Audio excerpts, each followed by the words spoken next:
Let's talk about the trade that surprised a lot of people. Went down early this morning. Bojan Bogdanovic going from the Utah Jazz to the Detroit Pistons. Uh, the report from what was it like a week or so ago was that the Jazz felt like Jordan Clarkson, Malik Beasley, Bojan Bogdanovic, each one of those players individually is worth the first round pick.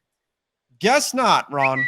Guess That's not. not. What happened? What happened here? Why would Utah, after getting this haul for Rudy Gobert and a haul for Donovan Mitchell, suddenly ship off Bojan Bogdanovic, the best player they've got left that they want to trade, in my estimation, and get zero draft compensation in return?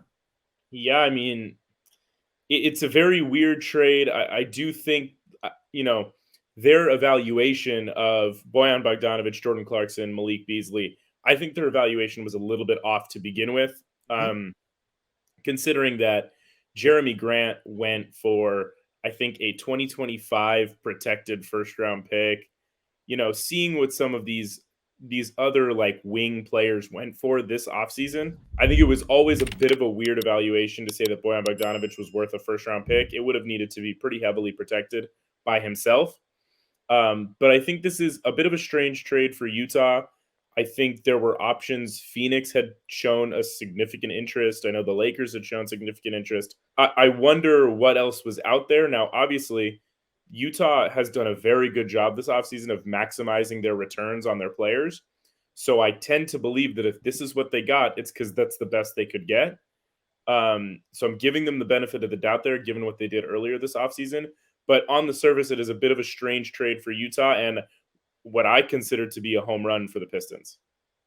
Now, for Utah, you're actually taking on some salary here because you've got salary coming back here in like Kelly Olynyk. He's not fully guaranteed for next year, but I believe he's like $3 million guaranteed Mhm. for next season. So that's some money that you have to take on, even if you decide you're just going to waive him. That's still some money that you're taking on. So you're taking on some future salary. You've saved a little bit of money this year. I believe the Jazz save about $5 million this season. But again, if you're Utah, you have to be kind of underwhelmed with this return. You said the Pistons, though, should be celebrating here. I think they get a pretty good player at a low cost.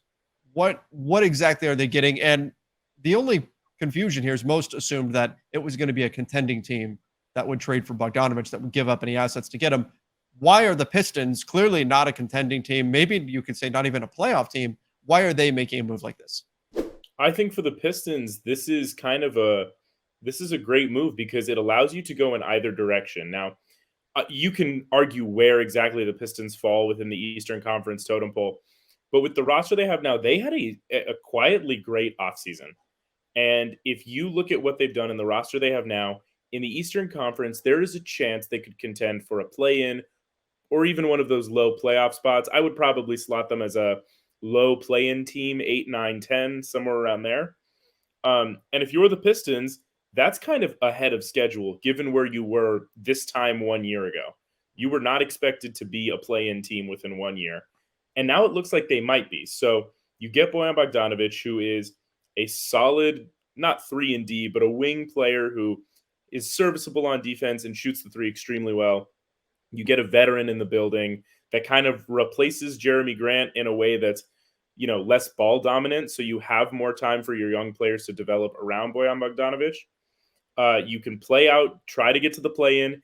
And if you get to January, February, and you're looking at your team and you're saying, oh, like we miscalculated, we're not as far ahead as we thought, you can flip him because a contender will be desperate for a guy like Bojan Bogdanovic in February.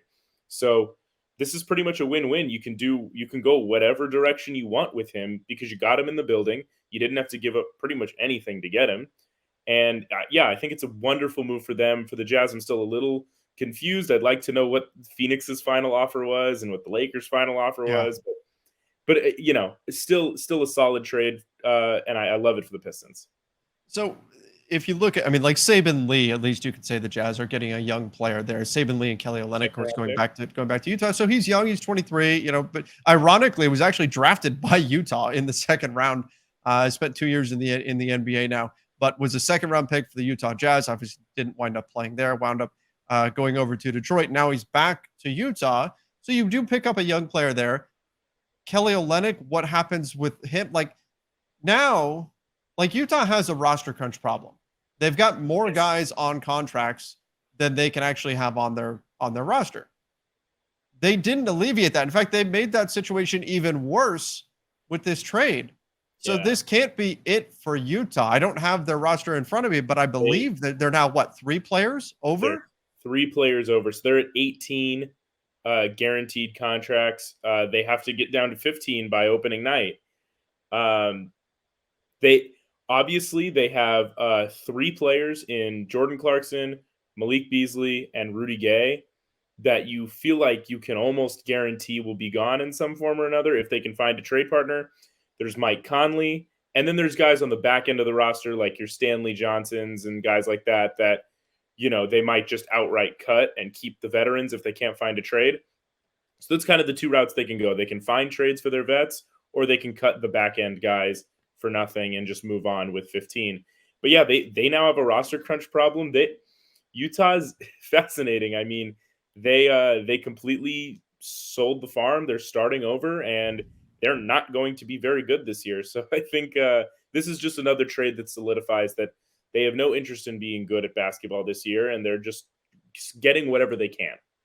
Yeah, they are getting what they can for these guys. But again, strange when you think about it that no one else could have beat this offer. Like this doesn't seem like a very attractive. Like I think it's fair to say the Jazz got more in exchange for Patrick Beverley than they did for Bojan Bogdanovic.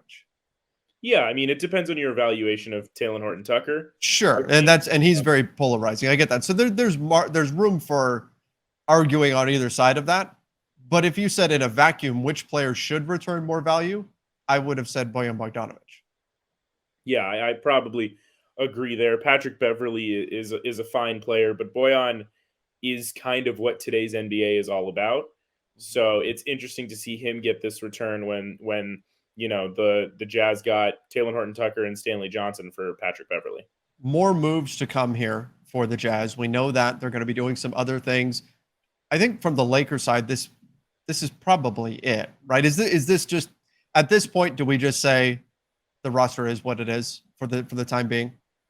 Yeah. I think that's what you have to say. Bojan Bogdanovic and the Jazz were kind of that last hope that there was going to be a trade, and doesn't look like it's going to be that way. So that's just the Yeah. way it is now. And I think we got some indication of that yesterday too when we heard the news that the Lakers had reportedly said no to the Pacers, 2 unprotected firsts in exchange, and Russell Westbrook in exchange for Miles Turner and Buddy Hield. And the Lakers said no, they weren't willing to do that. Well, if you're not willing to give up that value for Buddy Hield and Miles Turner, I can only imagine what they'd be willing to give up to get Bojan Bogdanovic and Mike Conley or something like that. Like I don't see a lot of incentive there for the Lakers. I think they're going to keep their powder dry and do what they can to eventually make a home run swing. We'll see if it pays off for them or not. We'll see later on in the season. Maybe they make a midseason move. Maybe they don't. Might be that this team just has to prove that they're worthy of the front office adding pieces, that they are a piece or two away. And until the front office sees that they are that, they might not be willing to invest the resources right now into this team. But we'll have to see. Again, haven't even gotten to training camp just yet.